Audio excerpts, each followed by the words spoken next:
This is all very festive behind me here. It's that time of the year, it's Christmas. But I'm going to take you back several centuries now because this, I'm afraid to say, was a murder scene. This was the moment when 4 knights barged into Canterbury Cathedral.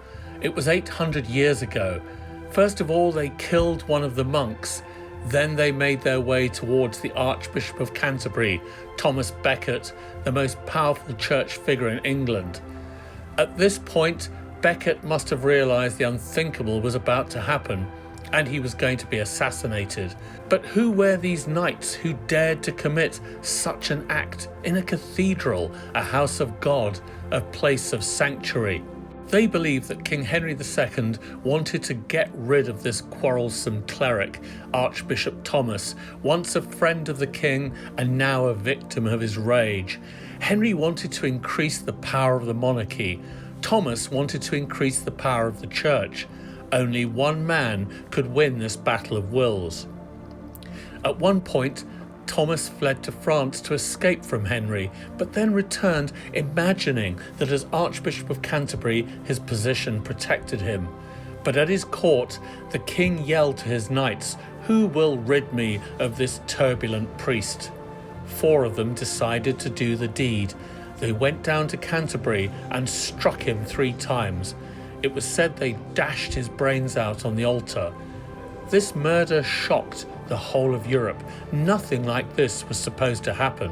As the life ebbed from his body, Thomas was transformed into one of the most popular saints of the Middle Ages. Pilgrims journeyed from far and wide to pray at his tomb, while King Henry was forced to do penance, whipped by the monks, it was said. Despite that, a descendant of King Henry was buried near to where Thomas was killed, the Black Prince, one of the most famous warriors of the Middle Ages, and you can still see his tomb today. You can see the very spot where Thomas was martyred that began a pilgrim cult immortalised in the Canterbury Tales by Geoffrey Chaucer. This is where Thomas was struck down with repeated sword blows.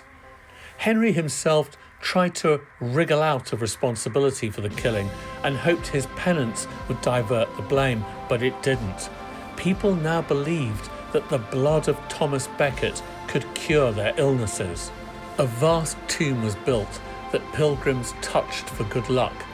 But then, some 350 years after the murder, another King Henry VIII, had the tomb smashed up. He too wanted the church to wield less power and wanted England free of the Pope in Rome.